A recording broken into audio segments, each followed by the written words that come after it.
Assalamualaikum warahmatullahi wabarakatuh. Nah, pada kesempatan kali ini, saya akan menjelaskan tentang bagaimana cara menjadi pembelajar modern yang bisa melakukan problem solving untuk segala situasi. Sebelum kita masuki materi, kita perlu mengetahui apa itu problem solving.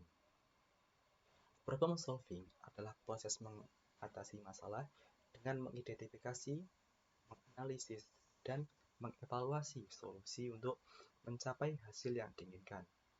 Hal ini melibatkan pemahaman masalah, eksplorasi solusi, tindakan, dan evaluasi hasilnya. Nah, kemampuan ini penting untuk mengatasi tantangan dengan efektif dan efisien dalam berbagai konteks. Nah, selanjutnya terdapat 4 langkah dalam melaksanakan problem solving. Jadi yang pertama, kita harus mencari tahu dan memahami masalah. Yang kedua, kita harus menentukan akar masalahnya itu di mana. Dan yang ketiga, kita harus mencari dan memilih solusi. Kemudian yang terakhir, kita harus menerapkan solusinya dan evaluasinya itu bagaimana. Pertama, kita masuk ke cari tahu dan pahami masalah.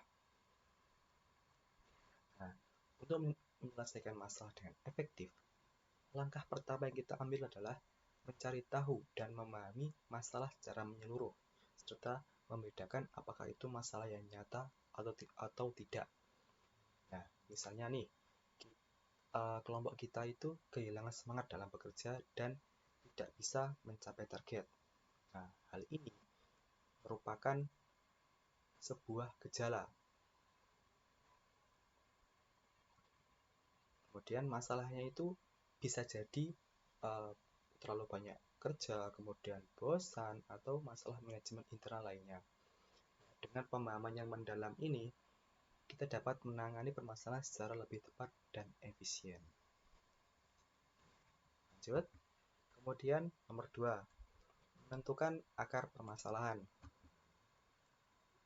Nah, setelah tadi pada mencari tahu dan memahami masalah, kita menentukan akar permasalahan dengan menggali akarnya itu bagaimana, dengan menggunakan 5 why. 5 why itu apa? Adalah proses menganalisa masalah dengan teknik tanya jawab sederhana sebanyak 5 kali untuk menyelidiki hubungan sebab akibat yang menjadi akar dari suatu permasalahan. Nah, sebagai contoh, permasalahannya adalah pekerjaan sering tidak selesai tepat waktu. Nah, dari situ kita harus mencari 5 why-nya apa. Mengapa pekerjaan sering tidak selesai tepat waktu? Mungkin yang pertama, tidak semangat bekerja. Kedua, sering mengantuk. Yang ketiga, telat bangun tidur. Yang keempat, begadang. Dan yang kelima, mungkin menyelesaikan pekerjaan hingga larut malam. Nah, kita dapat 5 why-nya. Kita harus meneruskan proses ini hingga mencapai titik di mana tidak ada lagi pertanyaan yang bisa diajukan. Sehingga dapat diidentifikasi dari kelima why tersebut, akar masalahnya adalah manajemen waktu yang buruk. Dapat menyebabkan pekerjaan sering tidak selesai tepat waktu. Nah, dengan analisis ini, fokus penyelesaian dapat ditujukan pada titik yang paling penting. Oke, kemudian yang ketiga adalah mencari dan menemukan solusi. Nah, terkadang solusi yang bagus itu bisa datang dari pembicaraan dengan kelompok atau teman kerja kita. Setelah kita tahu akar masalahnya, kita kumpulkan ide-ide yang terkait. Nah, melalui diskusi dengan kelompok itu bisa memberikan banyak solusi yang berguna. Dan kita juga bisa meminta saran dari yang lebih berpengalaman atau yang pernah mengalami masalah yang serupa untuk mendapatkan informasi yang lebih banyak. Nah, kemudian kita itu memilih solusi yang terbaik dari banyak solusi. Mengapa? Karena tidak semua solusi itu dapat diterapkan sekaligus, jadi kita harus memilih satu.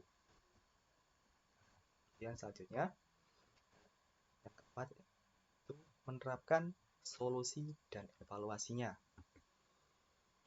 Nah, setelah solusi tadi diterapkan,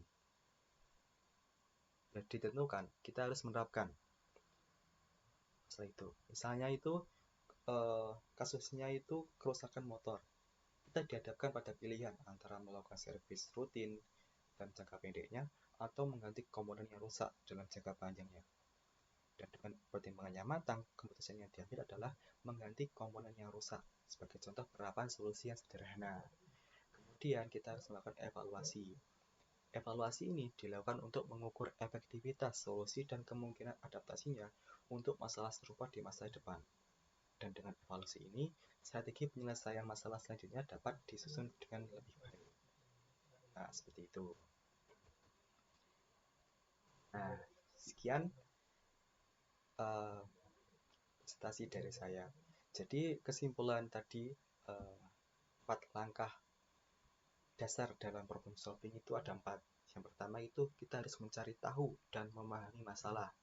Kemudian yang kedua, kita harus menentukan akar masalahnya itu apa. Kemudian yang ketiga, kita harus mencari dan memilih solusi.